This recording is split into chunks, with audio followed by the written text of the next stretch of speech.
नमस्कार, मैं हूं आशीष चित्रांशी और आप देख रहे हैं द न्यूज लॉन्चर। दोपहर में एक बड़ी खबर आई कि अमेरिका का एक लड़ाकू विमान ईरान ने मार गिराया है।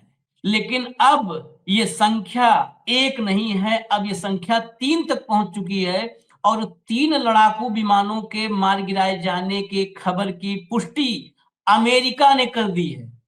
हालांकि अभी भी जो खबरें हैं मिडिल ईस्ट से, कई ऐसी एजेंसियां हैं जिनकी खबरें हैं कि ये संख्या 3 से ज्यादा हो सकती है, आधा दर्जन के आसपास भी हो सकती है। और ट्रंप की गणित, जैसे भारत के ऑपरेशन सिंदूर में गिनती कर रहे थे, अगर वैसी गिनती हमें करनी हो तो हम 2 दर्जन भी बोल सकते हैं।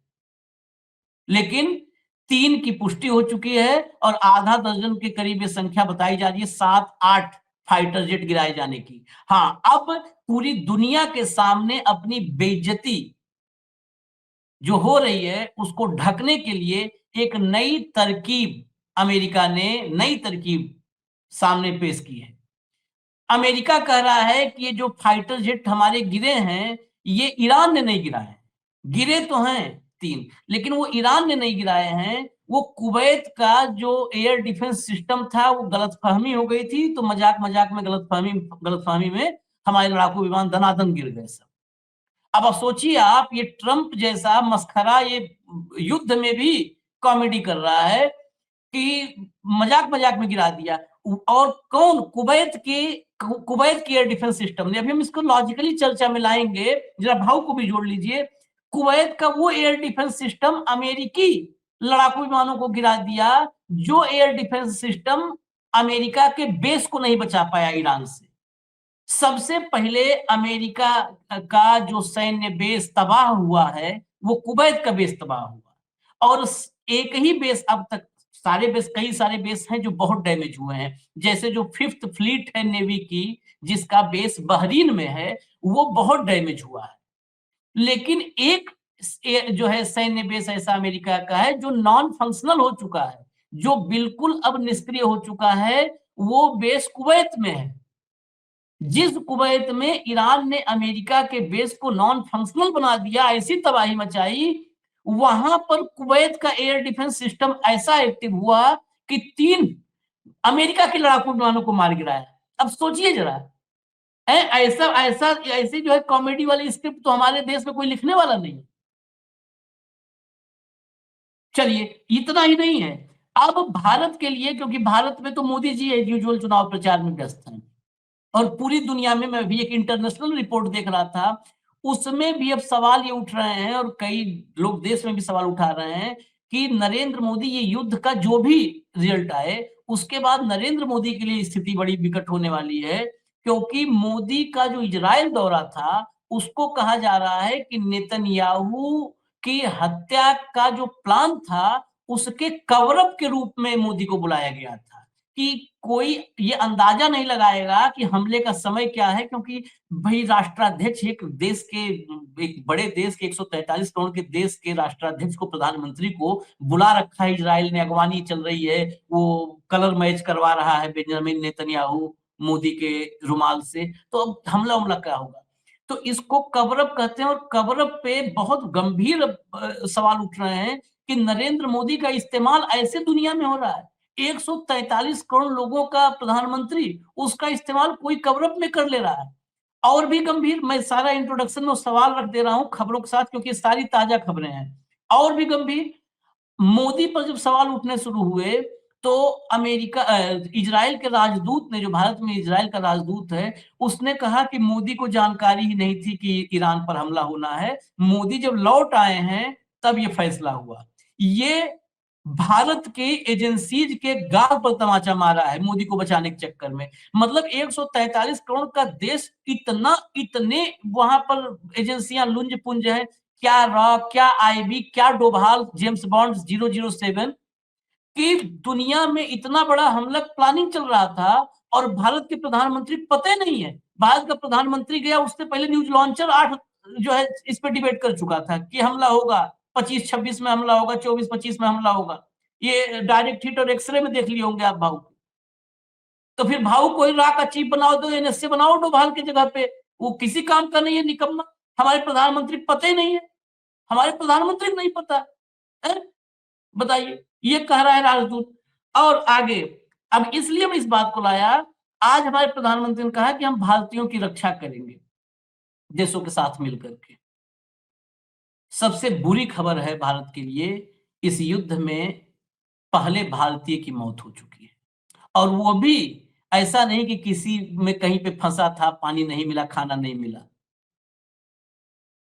जहाज पर जो टैंकर है, जो जहाज तेल के आवागमन में इस्तेमाल होते हैं, उस पर अटैक हुआ है हुरमुज के पास, और उसमें भारतीय की मौत हुई है। भारत सरकार के लिए खबर हम बता रहे हैं। और एक और खबर जो हम आपके सामने इसको रखेंगे, ट्रंप, और देखिए, जो छोटा देश, बड़ा देश, मित्र देश कोई भी हो, अपने सम्मान से बड़ा नहीं होता है कुछ भी। मित्र देश है ब्रिटेन, लेकिन ब्रिटेन का प्रधानमंत्री और ट्रंप ये दोनों भिड़ गए, क्योंकि ब्रिटेन अपनी संप्रभुता और अपने सम्मान को ट्रंप के पैरों में नहीं रख सकता है। ठीक है, मित्र है, मित्र है। तो ये जो है खबरें 4 हो गई। ये चारों हम आपको दिखाते हैं एक करके। लाइए हेडलाइन दिखाइए, पहले हेडलाइन दिखाइए। कुवैत में अमेरिका के 3 F-15E ढेर, ईरान नहीं, दोस्त ने ही दे दिया दगा, करोड़ों डॉलर का नुकसान। अब ये वही खबर है जो मैं बता रहा था आपको कि यहाँ पर कुवैत का एयर डिफेंस सिस्टम एक्टिव हो गया और गलतफहमी में मार गिराया। ये 2 खबरों पर एक साथ चलेंगे। एक तो ये खबर ध्यान में रखिएगा, और ओमान तट के पास ऑयल टैंकर पर बहुत बड़ा हमला, एक भारतीय की मौत। अगली दिखाइए हेडलाइन, इससे जुड़ी हेडलाइंस जरूर देखिए। ईरान इजराइल जंग में मारा गया एक भारतीय, ओमान की खाड़ी में तेल टैंकर पर हमले में हुई मौत। चलिए, और अगला चलिए, अगली हेडलाइन लाइए। ये देखिए, ये अटैक है। ये अटैक के जो विजुअल्स आए हैं फिलहाल, जो भी ऑथेंटिक हैंडल से आए हैं, इस जहाज पर, ये जो टैंकर है, इस पर अटैक हुआ, और इस अटैक में एक भारतीय मारा गया है। भारतीय खाड़ी में 90 लाख है। इन सब संख्या पर हम कई बार बात कर चुके हैं, 90 लाख है। और कल भी जिस एक जहाज पर अटैक हुआ था जो है, उसमें भी 15 भारतीय क्रू मेंबर्स थे, 15। तो कल तो कैजुअलिटी नहीं हुई थी, किसी की मौत नहीं हुई थी, लेकिन आज भारतीय मारा गया है। अब इस पर हम चलते हैं, लेकिन इसके बाद अभी और बहुत महत्वपूर्ण चीजें हैं, जो टकराव ट्रंप और स्टारमर का है। लेकिन अभी इन 2 खबरों पर, भाऊ, 3 फाइटर जेट, ये अमेरिका की तरफ से कंफर्मेशन, दूसरी तरफ भारतीय मारा गया। आशीष जी, आंकड़ा बड़ा भी हो सकता है। 3 तो इन्होंने कंफर्म किए क्योंकि वो दिख रहे थे। देखिए, सैटेलाइट इमेज से आजकल सब चीजें दिखाई देती है, और ऐसा नहीं कि सिर्फ आप ही के पास सैटेलाइट है, सारी विश्व के हर देश के पास करीब करीब अपने सैटेलाइट है, और सारे को पता है। 3 गए, इन्होंने कहा कि जब 3 गिराए गए तो उन्होंने कहा कि ये फ्रेंडली फाइट में गिरे। मुझे नहीं लगता कि ये फ्रेंडली फाइट ऐसी होगी कि आप एयर डिफेंस सिस्टम पे लिए अपने ही प्लेन को मारोगे, ये गले नहीं उतरती बात। ये कोई एक नहीं, 1, 2, 3 कैसे फ्रेंडली फाइट में फायर में मारे जाते हैं। उन्होंने कहा ये कहीं ना कहीं हिट हुआ है, ये क्या ड्रोन से हिट हुआ है या मिसाइल से हिट हुआ है, ये शायद एक्सेप्ट करने के लिए बड़ी गड़बड़ है। दूसरी बात, जहां ये गिरे हैं वहां का बेस अमेरिका का नेस्तनाबूद हो गया है, तहस नहस हो गया पूरा। जहां ईरानियन मिसाइल्स ने ऑलरेडी वो बेस जो है अमेरिका का नेस्तनाबूद कर दिया है, वहां पे फ्रेंडली फायर में ये लोग गिर पड़े। एक समझ में आता है, 3-3 प्लेन गिर पड़े, ये गले नहीं उतरती बात। लेकिन ठीक है, कम से कम ट्रंप में इतनी तो ये है कि उन्होंने एक्सेप्ट कर लिया कि 3 गिरे, है ना? तो कई बार तो ट्रंप झूठ बोल रहा है फिर, क्योंकि ट्रंप बोल रहा है हमारे भी 4-5 गिरे, तो हम तो मना कर रहे हैं। तो ट्रंप सिलेक्टिव नहीं बोल सकता है कि ट्रंप इसके लिए सही बोल रहा है और इसके लिए झूठ बोल रहा है। या तो आदमी झूठा होता है या सच्चा होता है। तो ट्रंप ये बोल रहा है 3 गिरे, तो अपन ये सोच के चलो कि 6-7 गिरे होंगे, और वो फ्रेंडली फाइट में नहीं, बाकायदा टपकाए गए होंगे। मैं बार-बार कह रहा था कि ईरान के साथ युद्ध, आप किसी इराक या सऊदी के साथ युद्ध नहीं है। ये युद्ध करने वाला जो देश है, ये लंबा युद्ध करता है, 8-8, 9-9 साल। ये लोग जुनूनी लोग हैं।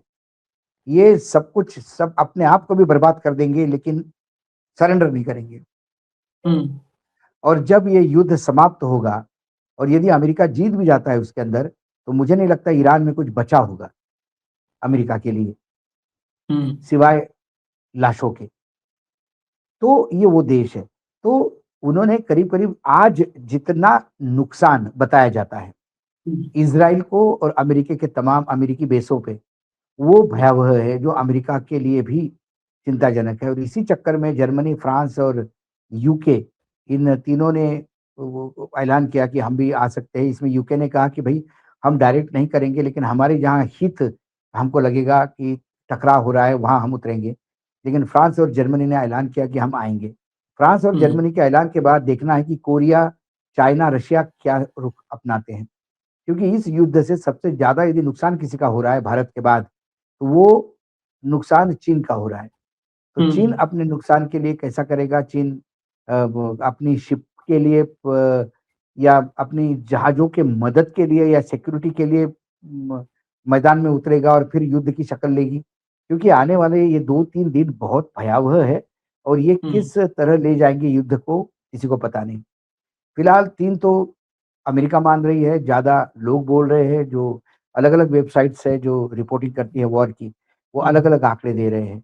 और बाकी जगह जो डिस्क्रिप्शन आ रहा है, जो अ, हमले हुए हैं मिसाइल्स के, और उसको ये रोक नहीं पाए। इनका जो एयर डिफेंस सिस्टम था कहीं न कहीं फेल हो गया कई जगह पे। तो ईरान ने जो डैमेज किया, ईरान कितना डैमेज हुआ, अब ईरान ये नहीं देख रहा है कि वो कितना डैमेज हो रहा है। ईरान ने जो खोना था वो खो दिया, ज़रूरत से ज़्यादा खो दिया। अब हाँ। जिसने सब कुछ खो दिया है उसके पास जाने के पहले, मरने के पहले जितना वो डैमेज करके जाएगा उतना करके जाएगा। और वो लड़ाई जो है वो खूंखार होती है, वो मर-मिटने की होती है। और ये मर-मिटने की लड़ाई में, जब भी मर-मिटने की लड़ाई हुई है, तब अमेरिका बैकफुट पे आया है, चाहे वियतनाम में हो, चाहे कहीं और हो। जहाँ मर-मिटने के लिए लोग टूट पड़ते हैं, तो अमेरिका फिर बैकफुट पे आता है। और ऐसा ही हाल अफ़गानिस्तान से भी अमेरिका बैकफुट पे चला गया वापस। दूसरी तरफ आपने वियतनाम का तो बहुत पुराना इतिहास है इनका।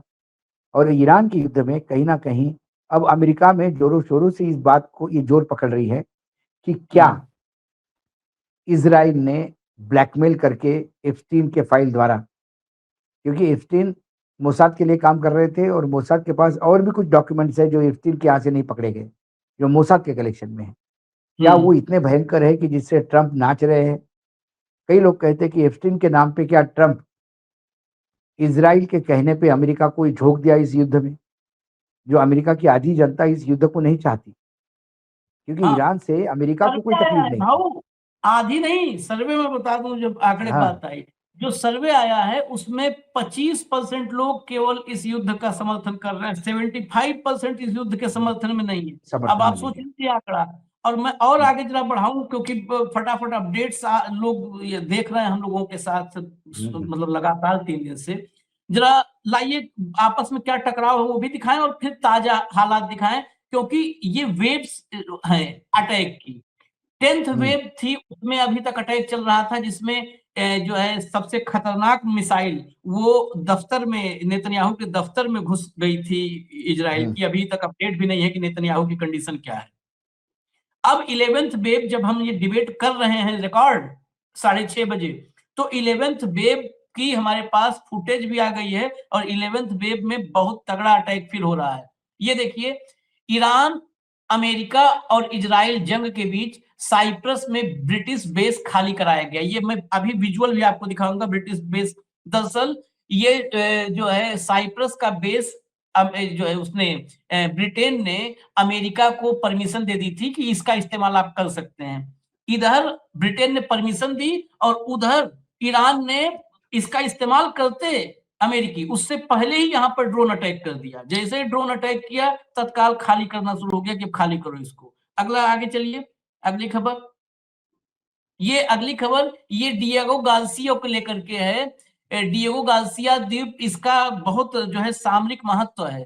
इसका इस्तेमाल करने की बातचीत हो रही थी और इसको पीएम स्टारमर ने मना कर दिया। साइप्रस की स्थिति ब्रिटेन ने देख ही ली है, तो इस पर जो है तमतमाए हुए हैं ट्रंप स्टारमर से। और स्टारमर अपने हितों को देखते हुए बहुत ज्यादा बीच बीच में उनको भी लगता है कि चलो मदद कर दें, जैसे साइप्रस का परमिशन दिया और साइप्रस का परमिशन दिया तो अटैक हो गया।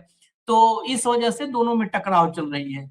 अब जरा एक 11th वेव से पहले एक जो IRGC के तरफ से बयान आता है कमांडर का, वो जरा सुनवा दीजिए, मैं बता दूं, उसके बाद वो तो आप वो जो है भारत की भाषा है नहीं, लेकिन मैं आपको सुनवा देता हूं और मैं बता दूंगा उसका हिंदी अनुवाद क्या है। बिस्मिल्लाहिर्रहमानिर्रहीम।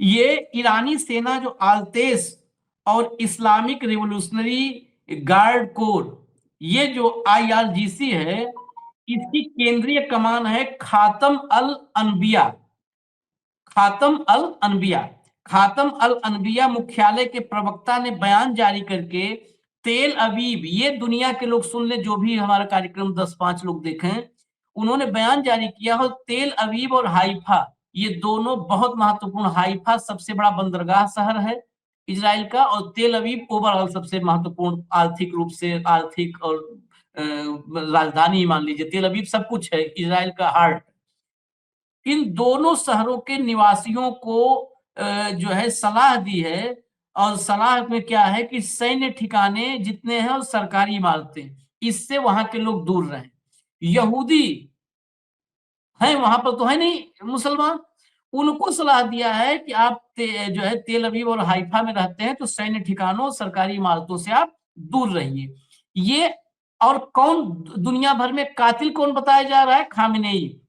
खामेनेई कातिल है। और स्कूल में, गर्ल्स स्कूल में बम गिरा करके 200 बच्चियों की जान ले लिया वो नेतन्याहू और ट्रंप, ये देवता है। किसी भी युद्ध में दुनिया में किसी भी नागरिकों पर कोई भी अटैक अवॉइड किया जाता है, मतलब कहीं पर भी जितने भी युद्ध के नियम हैं दुनिया में कि किसी दो देश में, तो नागरिक क्षेत्र को, नागरिकों को निशाना बनाए जाने से मना किया गया है, परहेज छोड़ दीजिए। लेकिन किसने हमला किया? सबसे पहला अटैक जब हुआ पहले दिन, तो ईरान में गर्ल्स स्कूल पर हुआ, 200 बच्चियां छोटी छोटी मारी गई। उसके बावजूद IRGC हाइफा और तेल अवीव में ये पहले से अलर्ट कर रही है कि वहां की जो निवासी हैं, आम नागरिक हैं, आम लोग हैं, वो सरकारी ठिकानों पर, सैन्य ठिकानों के आसपास न जाएं, क्योंकि वहां पर हम अटैक करेंगे। ये फर्क दुनिया को समझना चाहिए, और हमारे देश के जाहिलों को जो खामेनेई की मौत पर जश्न मना रहे हैं, जाहिल। इसके बाद दुनिया तय करे कि बारबेरियन कौन है, ह्यूमन राइट्स वायलेशन कौन करता है, कौन कर रहा है, मानवता का दुश्मन कौन है। इसीलिए मैंने ये इसीलिए सिर्फ दिखाया। अब कुछ और विजुअल्स हैं, जरा एक एक करके विजुअल लाइए, सारे विजुअल, क्योंकि ये सब ताजा विजुअल्स हैं, एक एक करके लाइए।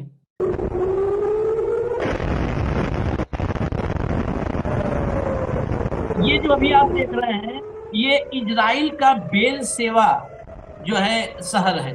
बेल सेवा बड़ा महत्वपूर्ण शहर है और इस बार ईरान के टारगेट पर है। ये शहर तो बहुत बर्बादी इसमें हुई है।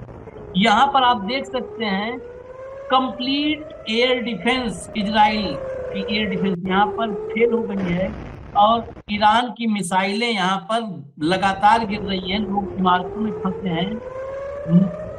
एक इमारत में तो इमारत ढह गई है, मलबे में मलबा हटा करके लोगों को तलाशा जा रहा है। ये जो वहां पर मौजूद रिपोर्टर हैं, उन भारत के रिपोर्टर हैं और भारत के अच्छा भारत का रिपोर्टर, वो रिपोर्टर जो अपने हैंडल पर अपडेट कर रहा है, मैं वो विजुअल्स और वो इंफॉर्मेशन आपको बता रहा हूँ। अगला लाइए, अगला दिखाइए।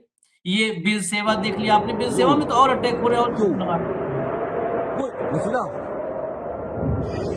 ये भी, ये उमा शंकर को आप लोग जानते हो कि उमा शंकर बहुत मतलब जो पुराने रिपोर्टर हैं, विदेश मामलों कवर करने वाले या फॉरेन जाने वाले, ये भी बिल सेवा में है। ईरान का जो है सीधा वार देखिए आप, जहां देखेंगे आपको धुआं धुआं नजर आएगा। मिसाइल मतलब complete air defence system Beersheba Saudi में सऊदी में जो अमेरिकन ऑयल कंपनी है बड़ी सबसे number one number Aramco 1 Aramco, बंद उसका बंद ऑपरेशन ठप कर दिया। बंद हो वो गया। हाँ, आज उसको रिबिल्ड करना पड़ेगा, फिर से वो नया तो बनाना पड़ेगा, इतना उसको नुकसान पहुंचाया है। कंप्लीट बंद हो चुका है। अगला लाइए, तो अगला ऐसा लाइए। नहीं है कि इनके पास इंटेलिजेंस नहीं है। ईरानियन कंपनियों को सब पता, ईरान गवर्नमेंट को सब पता है कि अमेरिकन कंपनियां काम कर रही है, किसका बेस कहाँ है, किसके सरकारी अधिकारी कहाँ है। नेतन्याहू को ऑफिस में यदि मिसाइल जाती है तो जितनी मोसाद ने इंफॉर्मेशन रखी थी खमीनी कहाँ है, तो इन्होंने भी, इनके पास भी इंफॉर्मेशन उतनी ही स्ट्रांग है कि फिर नेतन्याहू कहाँ है। ये बहरीन के विजुअल हैं, बहरीन। आगे चलिए, बहरीन में देखिए हालत क्या है। अगला अगला विजुअल लाइए। ये बड़ा इंपॉर्टेंट है। मैंने आपको जो ब्रेकिंग दिखाई थी, हेडलाइन दिखाई थी, साइप्रस का जो वो खाली हो रहा है एयरबेस, ये साइप्रस से विजुअल है। आप पीछे देखिए, दूर पीछे विजुअल्स में ये क्लाइस रिपोर्ट की जो है के हवाले से हम दिखा रहे हैं। साइप्रस से smoke rises from area of British airbase following alert of Iranian drone. जो पीछे आपको धुआं गुबार दिख रहा है, ये ब्रिटिश एयरबेस है, और इस ब्रिटिश एयरबेस को अब करीब करीब खाली किया जा चुका है। अगला विजुअल लाइए। यहां से अमेरिका अटैक की तैयारी कर रहा था और उसी समय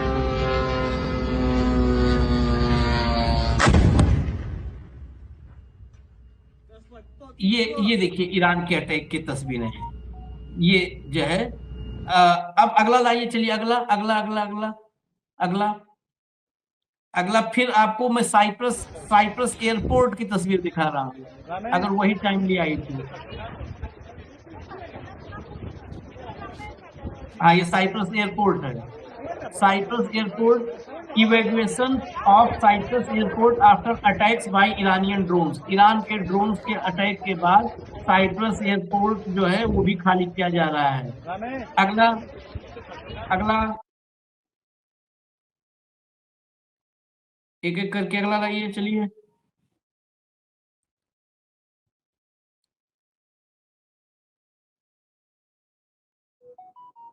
ये जो आप देख रहे हैं, ये है ये ईरान डिफेंस के हवाले से है। The 11th wave of operation true promise 4, operation true promise नाम है, operation true promise 4 is under way, firing missiles and launching drones at target in Beersheba. अभी बीरशेबा हमने बताया था ना, इसके पहले जरा फुटेज दिखाइए। ये देखिए फुटेज, देखिए ये बीरशेबा है, देखिए। और बुर्ज खलीफा के पास तुमने पहले दिखाया था कि सड़कों में दरार पड़ गई है, पूरी सड़कें मतलब जमीन फट गई है वहां पर। चलिए और कोई विजुअल हो तो दिखा दीजिए, नहीं तो फिर फाइनल कमेंट लें अभी फिलहाल इस अपडेट में। चलिए अभी नहीं है, अब अभी तक के सारे अपडेट हो गए भाऊ। ईरान ईरान का तो नुकसान हो रहा है, जो आपने कहा बिल्कुल दुरुस्त है। ईरान का, भाई, क्योंकि वो तो गंवा ही मैं चुका है, तो, लेकिन ईरान क्या सब कुछ खत्म हो इजराइल और चुका है, मैं तो ये अमेरिका मानता हूँ। ईरान हाँ खत्म हो चुका है। जो सबसे बड़ी तकलीफ ये है कि दोनों जगह से खबरें आ रही है, अभी कंफर्म नहीं हुई। एक खबर ये आ रही है कि ईरान की न्यूक्लियर फैसिलिटी पे कुछ बॉम्ब्स गिरे हैं जिससे न्यूक्लियर लीक होने का। दूसरी एक खबर है कि ईरानियन मिसाइल ने इजरायली न्यूक्लियर फैसिलिटी को हिट किया है, वहां पे भी हाँ लीक होने का फैसला। मतलब ये एक पोर्टल की खबर है जो बहुत मिडल ईस्ट के इसको युद्ध को बहुत नजदीकी देखता है, और उसके कभी जनरली खबर कर, लेकिन हम उसकी पुष्टि नहीं करते। यदि ये यूरेनियम लीक हुआ, यदि ये लीक हुआ, चाहे इजराइल में हो चाहे ईरान में हो, वो कहां तक मार करेगी, मिडल ईस्ट में कितने देशों को तकलीफ देगी। वो यूरेनियम का जो एटॉमिक लीक है, वो कितने जगह पे हिरोशिमा नागासाकी जैसे मतलब पूरा एक सेक्टर है जो बर्बाद हो सकता है। अब यहाँ पे सवाल उठता है कि भारत पाकिस्तान की युद्धबंदी मैंने इसलिए की क्योंकि वो एटॉमिक वॉर करते तो कई लोग बर्बाद हो जाते। ये ज्ञान दुनिया को देने वाला ट्रंप, यदि यहाँ यूरेनियम प्लांट में लीक हो गया तो इसकी जवाबदेही किसकी होगी? चाहे इजराइल की हो चाहे ईरान की हो, इससे मुखौटा उतर जाता है। ये हम पहले दिन से कह रहे हैं, न्यूज लॉन्चर जो लोग सुन रहे हैं, कि ईरान इतने जल्दी हार मानने वाला नहीं। ईरान में और इराक में फर्क था, सद्दाम हुसैन जाने के बाद कोई दूसरा था ही नहीं।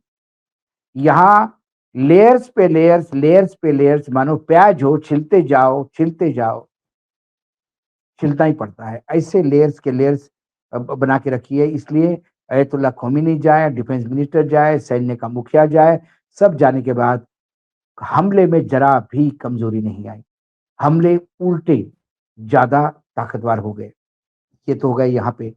लेकिन फिर मैं, जो आशीष जी ने एकदम ओपनिंग में कहा था वो पॉइंट रह गया, मैं उस पर भी थोड़ा कमेंट करना चाहूंगा। जो अभी खबरें निकल के आ रही है और जो एनालिसिस निकल के आ रहा है वो इतना भयावह है कि फिर आज मुझे चिंता हो रही है कि वाकई हमारा देश अब गुलाम हो चुका है। गुलामी के रास्ते पे तो कह नहीं सकते, गुलामी हो चुका है।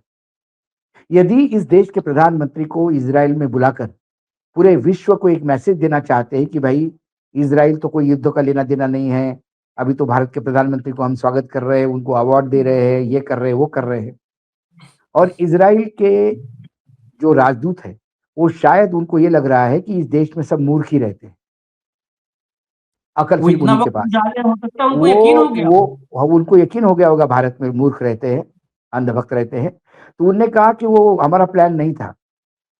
अमेरिका इजराइल मिलके ईरान पे हमला करेंगे, इसकी जमावट पिछले 2 महीने से चल रही थी। जो हेवी एयरक्राफ्ट कैरियर है वो इतने दूर थे, उनको आने में 1.5 महीना लगा खाड़ी में। एक एक एयरक्राफ्ट डिप्लॉय किया। 60% नेवी अमेरिका की खाड़ी में ईरान के आसपास डिप्लॉय की गई है। कई दिनों से बारूद और गोला डाउनलोड किया जा रहा था, लगातार ट्रांसपोर्टेशन से पहुंचाया जा रहा था अलग अलग बेसिस पे। ठीक है, ईरान लगातार तैयारी कर रहा था, वो भी अपनी तैयारी फुल फ्लेज कर रहा था। कोई कभी कहीं किसी से कमजोर नहीं था। युद्ध कब होगा, आज होगा या कल होगा, मार्च के फर्स्ट वीक में होगा कि फरवरी के आखिरी वीक में होगा, फर्क सिर्फ इतना था। और ऐसे युद्ध पूरे तैयारी के साथ लड़ाई जाते हैं, वो नहीं रात को सुबह उठ के ब्रश करते हुए सोच लिए चला दो आज गोला देखा जाएगा, ऐसा नहीं होता। पूरी प्लानिंग होती है। हमारे यहाँ ऑपरेशन सिंदूर की प्लानिंग, हमारे यहाँ इतने बार जितने भी ऑपरेशन हुए हैं, चाहे हमारे यहाँ स्ट्राइक, एयर स्ट्राइक हुई है, चाहे हमारा सर्जिकल स्ट्राइक हुई है, ऑपरेशन सिंदूर हुआ है, इसकी प्लानिंग एक एक महीना पहले हुई है। हमने हमारे यहाँ पहलगाम में अटैक होने के दूसरे दिन अटैक नहीं किया था। तो ये एयर स्ट्राइक, हाँ, पहलगाम में 22 को आतंकी घुसे थे और 7 तारीख को ऑपरेशन सिंदूर अगले महीने लॉन्च हुआ था। तो इसके लिए लॉजिस्टिक तय होती है, तीनों सेनाएं बैठती है, एक दूसरे को कैसा मदद करेगी ये होती है, इंटेलिजेंस इनपुट होता है। ये ऐसा नहीं होता। ये पिछले कई दिनों से था, डेट तय थी, इस डेट को करना है। सिर्फ पूरे विश्व का दिशा भूल करने के लिए भारत के प्रधानमंत्री को बुला के वहां गले में एक माला टांग दी। ये बात हमारे इंटेलिजेंस नहीं समझ पाई, ये अपना फेलियर है।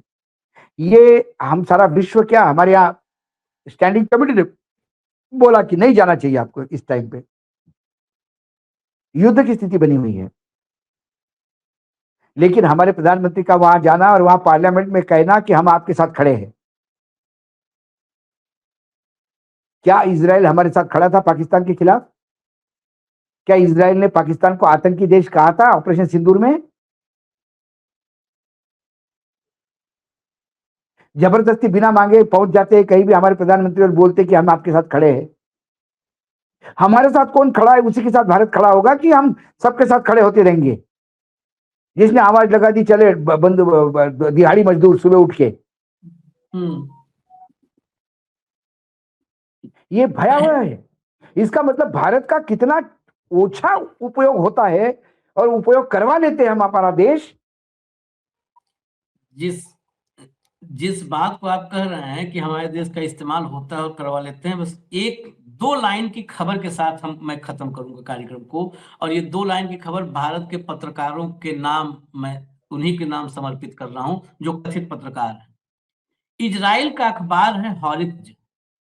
हॉरित्ज नाम का एक अखबार है और बहुत बड़ा अखबार है, कोई सर्च कर ले गूगल पे हॉरित्ज। क्या लिखा है उसके हेडलाइन क्या है, मैं हेडलाइन बता दे रहा हूं। Israeli propaganda is not fooling anyone. Israeli propaganda is not fooling anyone except Israelis. भाऊ हॉरित्ज की हेडलाइन सुनिए, Israeli propaganda is not fooling anyone except Israelis. Israel के प्रोपोगेंडा में अब इजरायलियों के अलावा इजराइल किसी को बेवकूफ नहीं बना पा रहा है, नहीं बना सकता। और मैं बता दूं, ये हेडलाइन है, लेकिन वास्तविकता इजराइल में भी लोग बेवकूफ नहीं बना रहे हैं। नेतन्याहू के खिलाफ भयानक रोष है वहां पे, पूरा जनमानस नेतन्याहू के खिलाफ खड़ा है। नहीं, उस अखबार की हिम्मत देखिए। हाँ, हालांकि बिल्कुल इजराइलीज एंड इंडियंस अगर लिख देता तो, और इजराइल के प्रोपोगेंडा से इजराइल से ज्यादा भारत में प्रभाव पड़ रहा है। ऐसा लिखना चाहिए था उसको। As far as India is concern, they are more understanding to Israeli propaganda than even Israelis. हाँ बिल्कुल, ये हालत है। चलिए, गजब। देख करके ये मैं हेडलाइन हॉरित्ज की बता रहा हूं, आप लोग किसी को भी हो तो आप सर्च कर लीजिए। ये देख करके सोचिए, जिस देश की मीडिया पर आप लोग कहते हैं हमने टीवी में देखा था खबर, अरे वो कितने बड़े फ्रॉडिये हैं, ये समझिए। इससे इजाजत दीजिए हमें। धन्यवाद भाऊ, बहुत बहुत धन्यवाद, नमस्कार।